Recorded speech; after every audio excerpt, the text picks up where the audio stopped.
Hello and welcome to Business Sense. I'm Ralph Rivas.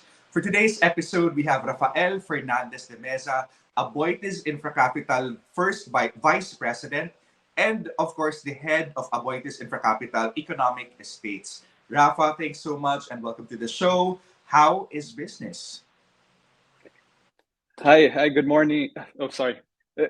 Hello, Ralph. It's a pleasure to be here with you today, and thank you for having me. Business, fortunately, has been quite well for Aboitiz InfraCapital Economic Estates. So what are economic estates? These are industrial anchored mixed use estates that have uh, anchored on industrial use, but we complement them with commercial districts, housing, and institutional uses as well. So, can you tell our audience a little bit more about your locations? You have several in Batangas and you have some in Cebu. Yeah, so currently we have three economic estates throughout the country. We have two in Cebu, one on Mactan, and another one in Balamban on the west side of the island. And then our largest economic estate is located in Lipan, Malvar, and Batangas. All three of these estates cover about 1,500 hectares of development, and currently they employ about 100,000 people. So using the NEDA and PESA multiplier, those jobs positively impact about 1 million Filipinos. So, why Cebu? Why Batangas? So we choose our sites based on areas that would be attractive to the market who we're looking to attract to our development. So our market is primarily foreign companies that are looking for locations to manufacture their goods and export, as well as for domestic enterprises looking to serve the local market. So Calabarzon is actually the premier industrial hub in the country. And has been so for many years, while Cebu is also another leading center of commerce in the center of the country. Now, of course, the pandemic really negatively affected everyone. But how is that with the borders now reopening and trade? Although there's still a lot of uncertainties right now. What's the feel on ground and or as far as your locators are concerned? Yeah, so fortunately, the industrial business in the Philippines has been fairly resilient. Um, at the end of the day, in the big scheme of things, the Philippines is still a small player when it comes to attracting foreign investment in the region. However, with the things that are happening in the world today, brought upon by the pandemic and the recent conflicts around the world, companies are seeing the need to diversify their risk a bit more, and that's leading them also to locate in more places in the region. So over the past 3 years, we've seen a steady interest of companies looking for alternatives and looking at the Philippines as a potential place to locate their business. Now, let's talk about sustainability. Uh, I've read here that your Lima estate received the Verde 5 Stars District certification. Now, can you tell us what this is about and how difficult is it to get this type of certification? Yes. So as I mentioned, we're attracting companies from abroad, right? And when these companies are looking where to locate, they're looking not just at the Philippines. So at the end of the day, we're competing with Vietnam, with Malaysia, with Thailand, with these other countries in the region. And it's essential for us to level up our value proposition and our product to be able to compete. Now, one of the areas where we feel it's essential to level up is in the aspect of sustainability. So over the past year, we worked with the Philippine Green Building Council on a pilot program to certify districts. The Philippine Green Building Council in the past, you may be familiar with Verde certification, which is utilized to certify buildings. So in this pilot program, they worked with us to certify entire districts. And the program rates development based on its sustainability programs, its contribution to health and well-being and community engagement, as well as economic opportunities that are created.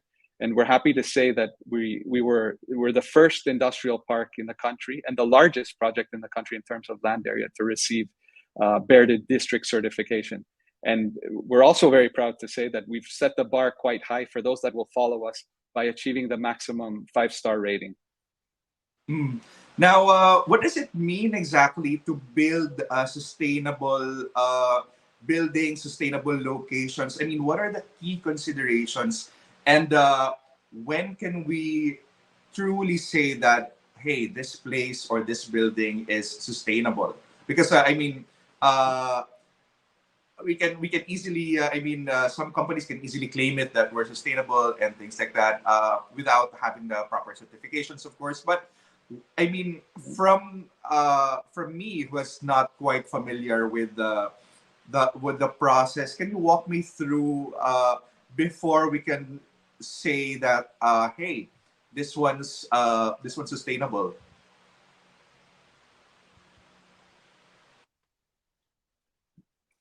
Yeah, so that's a great point, right? And what I really like about Verde and the Philippine Green Building Council is that they certify you based on things that are in place already. So it's one thing to aspire, but there's another thing to actually put it into operation.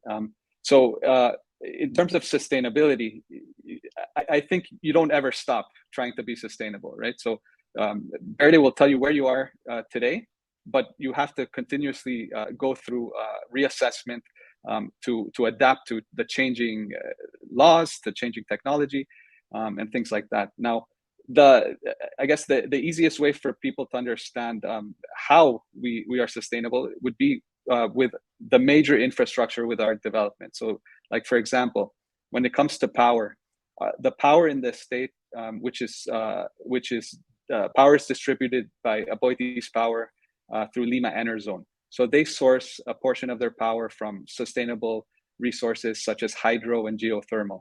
In addition to that, our locators, who are contestable customers, also source their power from renewable energy. So about 18 megawatts of power is provided by Aboitiz retail electricity to these locators.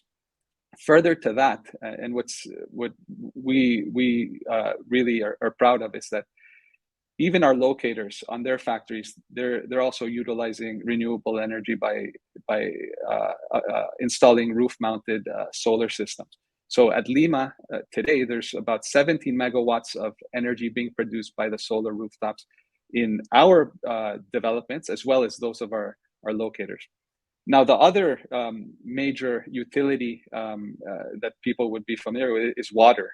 So what we've done here with water through Lima Water Corporation, which is a part of the Aboitiz InfraCapital group, is we've recently completed what we call a smart water system. So what that means is that the entire water system is interconnected, and it has, through the use of technology, what we call intelligence. So basically, what this allows us to do is at any given moment in time, see where there's a leak, if the pressure is off, and the result of that is that we can run a more efficient operation and conserve the very sacred resource of water. Now, another concern is that once there's this perception that if you go sustainable, it's going to be quite expensive. I mean, is that still the case? I think, honestly, no. I think sustainability, what it requires is work, commitment, and believing in it. And I think we've proven in the case of Lima State that we're able to still provide a very compelling product to the market at a very reasonable price. And the proof is in the concept, right? Over the past 9 years in Lima, we've been able to attract quite a number of locators. Today, there's 150 companies there.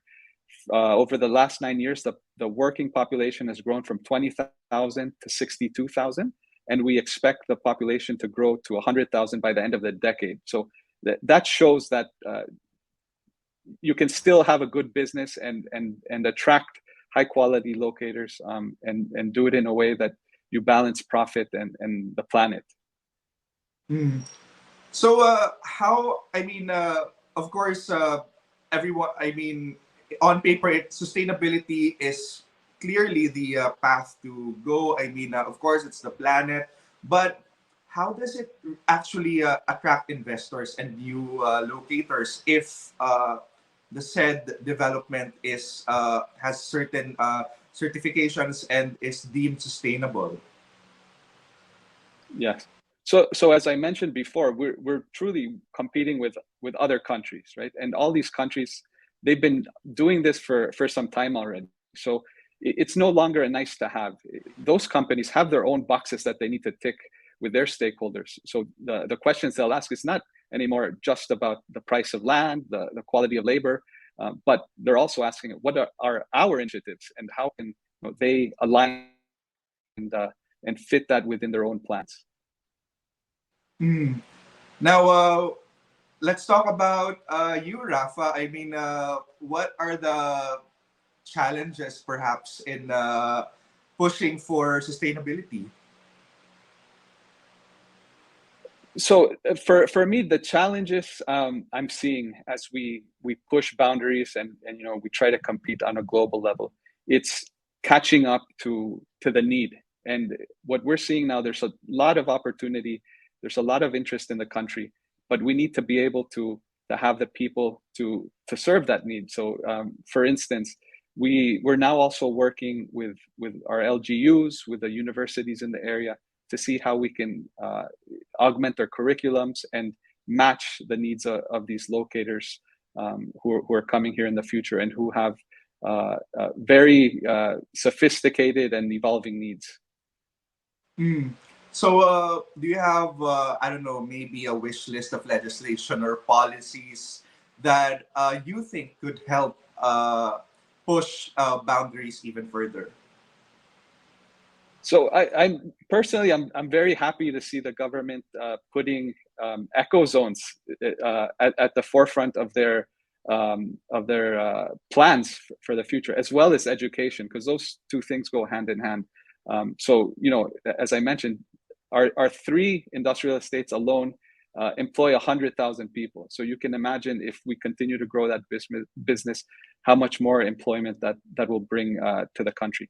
And then, as I mentioned before, we need to make sure that those gaps are filled to be able to grow those types of business sustainably. So we're happy to see the government making those two things a focus of this administration, and we're here to support in any way we can. Mm. What about legislation and policies relative to foreign ownership and investor attraction? Any thoughts on that? Yeah, so investors, when they're looking at a place to invest, they're looking for clarity, transparency, consistency. And I think over the past few years, we've begun to see more of that. So through the CREATE law, for instance, and the liberalization Liberal. of the investment laws, I think that has piqued a lot more interest in the country.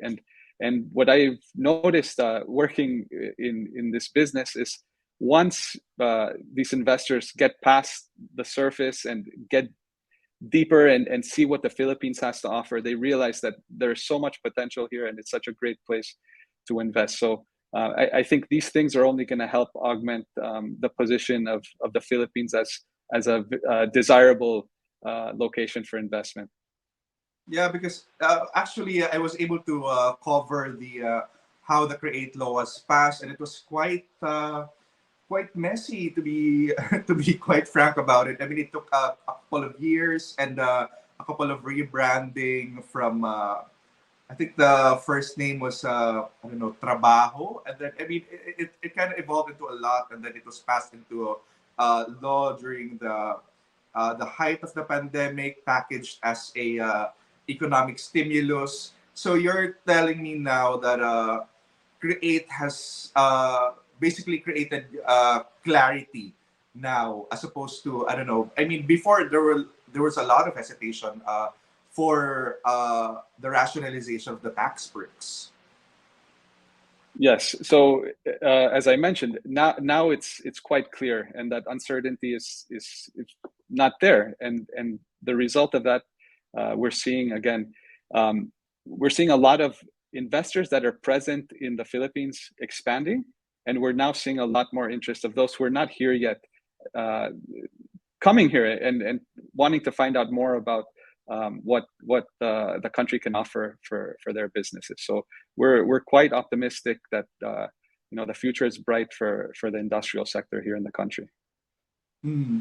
So the future is bright. So can you tell us any future plans for Aboitiz InfraCapital as far as your as far as economic estates is concerned? Any details that you can share? Yeah, so we've been in the economic estates business for 30 years now, with our two developments in Cebu, Mes 2 in Mactan, and West Cebu Estate in Balamban, as well as Lima Estate here in Lipan, Batangas. Our current plans, we're expanding all three of those footprints, and we're looking for opportunities to create new footprints across the country and bring our product to other regions. In addition to that, we're working quite diligently on transforming this estate. So I talked a little bit about our sustainability programs, but we're also working hard to add a smart layer to these estates. So what we're doing now is we've been working with a group out of Singapore, who has been advising us on creating a framework and a strategy to incorporate this smart layer. So starting in the beginning of next year, we'll be rolling out the first of these initiatives, which are meant to really again upskill our developments and to make them even more attractive to investors looking to locate here in the Philippines. So can you tell me how quote unquote smart these locators will be in the next couple of years? What features will be are we expecting? Yeah. So one of the features that we will be introducing in Lima first, and it's in a way it's related to sustainability as well. So we will be rolling out a fleet of minibuses that will operate the Lima Inter-Lima transport system. Now that's part of a larger initiative to decarbonize our transport system. So today, a lot of the employees are bussed in and out from numerous locations in the surroundings of Lima.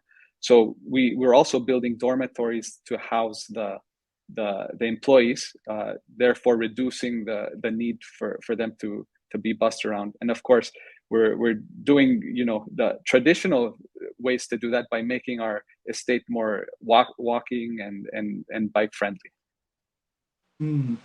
Now, of course, we were able to talk about opportunities, but what do you think are the most concerning threats right now?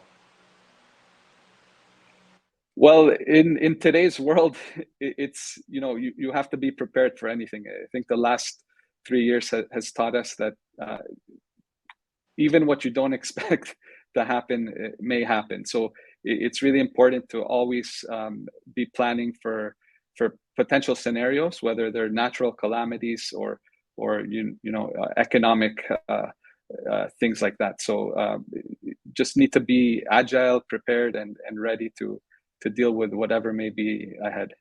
So, Rafa, the pandemic has really, disrupted a lot of our systems and the economy. So, any key learnings or realizations? My biggest learning and what I saw is the resilience of the Filipino people. At the onset of the pandemic, in spite of the challenges of transportation, of coordination, there was no point in time that our economic estates shut down. And what that allowed is for the 100,000 people working in these estates to be able to provide livelihood for their families in a very difficult time.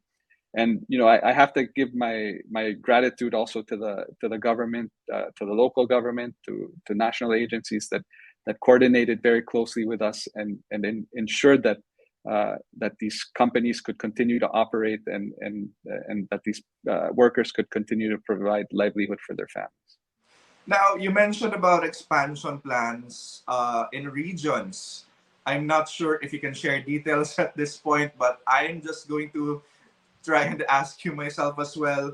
Uh, Regions outside of, I assume this is outside of Batangas or Cebu? Yeah, so we're looking at opportunities throughout Luzon, Visayas, and Mindanao. The Aboitiz Group has presence in all of these areas, so naturally for us, it would be a natural place to expand to the places where we're already present and where we can leverage the strengths of the group. So basically anywhere in the country. Yeah, I understand the you being tight-lipped on this one, but of course, I just had to try asking you that. Of course, Aboitiz, the parent, is a listed company, and all plans would be have to be disclosed at the proper time. But yeah, thank you so much for your time, Rafa. This has been a really great conversation, and congratulations on the achievements of Aboitiz InfraCapital's economic estates, and looking forward to hear from you soon on the future projects. And please let me know as soon as you have more details on the expansion plans. Thank you, Ralph. Thanks for having me. It's a pleasure talking to you, and I look forward to sharing more in the future. Thank you. So that was Rafael Fernandez de Mesa, Aboitiz InfraCapital's first vice president and head of Aboitiz InfraCapital's economic estates. I'm Ralph Rivas. This has been another episode of Business Sense. Thanks for watching.